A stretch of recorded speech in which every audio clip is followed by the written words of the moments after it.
ನಮಸ್ತೆ ವೀಕ್ಷಕರೇ, class 1 news ಟಿವಿಗೆ ಸ್ವಾಗತ. ಈ ದಿನದ ಪ್ರಮುಖ ಸುದ್ದಿಗಳು. ಯಲಹಂಕ ತಾಲೂಕಿನ ಜಾಲ ಹೋಬಳಿಯ ಬಾಗಲೂರು ಗ್ರಾಮ ಪಂಚಾಯಿತಿಯ 2024-25ನೇ ಸಾಲಿನ ಮೊದಲನೇ ಸುತ್ತಿನ ವಾರ್ಡ್ ಸಭೆಯು 3 ಹಾಗೂ 4ನೇ ವಾರ್ಡಿನ ಶ್ರೀ ಮಹೇಶ್ವರಮ್ಮ ದೇವಸ್ಥಾನದ ಆವರಣದಲ್ಲಿ ನಡೆಯಿತು. ಸಭೆಯಲ್ಲಿ ನಾಗರಿಕರು ಹಾಗೂ ಸಾರ್ವಜನಿಕರು ತಮ್ಮ ವಾರ್ಡಿನ ಸಮಸ್ಯೆಗಳ ಬಗ್ಗೆ ಹಾಗೂ ಕುಂದುಕೊರತೆಗಳ ಬಗ್ಗೆ ಚರ್ಚಿಸಿದರು. ತದನಂತರ ಬಾಗಲೂರು ಗ್ರಾಮ ಪಂಚಾಯಿತಿ ಅಧ್ಯಕ್ಷರಾದ ಎ ಕೆಂಪೇಗೌಡ ಮಾತನಾಡಿ, ಸಭೆಯಲ್ಲಿ ಸಾರ್ವಜನಿಕರ ಅಹವಾಲುಗಳನ್ನು ಸ್ವೀಕರಿಸಿ ಗ್ರಾಮ ಸಭೆಯಲ್ಲಿಟ್ಟು ಆದಷ್ಟು ಬೇಗ ಕೆಲಸಗಳನ್ನು ಮಾಡಿಕೊಡುವುದಾಗಿ ಭರವಸೆಯನ್ನ ನೀಡಿದರು. ಈಗ 2ನೇ ಸಭೆ 3ನೇ ವಾರ್ಡ್ ಮತ್ತು 4ನೇ ವಾರ್ಡನ್ನು ಕಾಲೋನಿಯಲ್ಲಿ ಹಮ್ಮಿಕೊಂಡಿದ್ವಿ.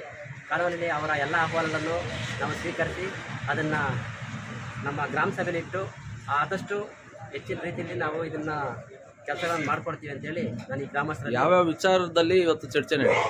ಇವತ್ತು ಮೋರಿಗಳಾಗಿರ್ಬೋದು, ಹಾಗೂ ಡೆಂಗ್ಯೂ ವಿಚಾರವಾಗಿರ್ಬೋದು, ಹಾಗೂ ಟ್ರಾಫಿಕ್ ಸಮಸ್ಯೆ ಆಗಿರ್ಬೋದು, ಹಾಗೂ ನೀರಿನ ಸಮಸ್ಯೆಗಳಾಗಿರ್ಬೋದು, ಹಾಗೂ ಶಾಲೆಗೆ ಹೋಗೋ ರಸ್ತೆಗಳಲ್ಲಿ ನಮ್ಗೆ ರಸ್ತೆ ಬೇಕು ಅಂತ ಇವ್ರು ಕೇಳ್ತಾ ಇದ್ದಾರೆ. ಅಲ್ಲಲ್ಲ, ಶಾಲೆಯ ಪಕ್ಕದಲ್ಲಿ ಗ್ರಾಮಸ್ಥರು ಓಡಾಡೋದಕ್ಕೆ ರಸ್ತೆ ಬೇಕು ಅಂತ ಕೂಡ ಸಹ ಕೇಳಿದ್ದಾರೆ.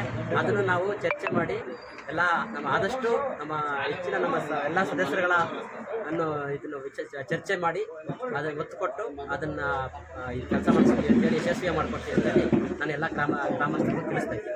ಈ ಸಂದರ್ಭದಲ್ಲಿ ಬಾಗಲೂರು ಗ್ರಾಮ ಪಂಚಾಯಿತಿಯ ಉಪಾಧ್ಯಕ್ಷೆ ಶ್ರೀಮತಿ ರಫಿಯಾ ಸುಲ್ತಾನ್ ದಸ್ತಗಿರಿ, ಅಭಿವೃದ್ಧಿ ಅಧಿಕಾರಿ ಆರ್ ವಿನಯ್, ಕಾರ್ಯದರ್ಶಿ ಬಿ ಮುನಿರಾಜು ಮತ್ತು ಸದಸ್ಯರುಗಳಾದ ಅಂಜಿನಮ್ಮ, ಧನಂಜಯ್, ಪ್ರಭುಸ್ವಾಮಿ, ಹೇಮಲತಾ, ಅನಿಲ್ ಕುಮಾರ್, ಇಸ್ಮಾಯಿಲ್ ಜಬೀಹುಲ್ಲಾ ಖಾನ್, ಕುತೇಜನೂರಲ್ಲ, ಸೈಯದ್ ಶಬೀರ್, ಪದ್ಮಾವತಿ ವೆಂಕಟರಾಜು ಹಾಗೂ ಗ್ರಾಮದ ಮುಖಂಡರುಗಳು, ಸಾರ್ವಜನಿಕರು, ಇನ್ನು ಇತರರು ಹಾಜರಿದ್ದರು. ವರದಿ ರಾಜುಗೌಡ.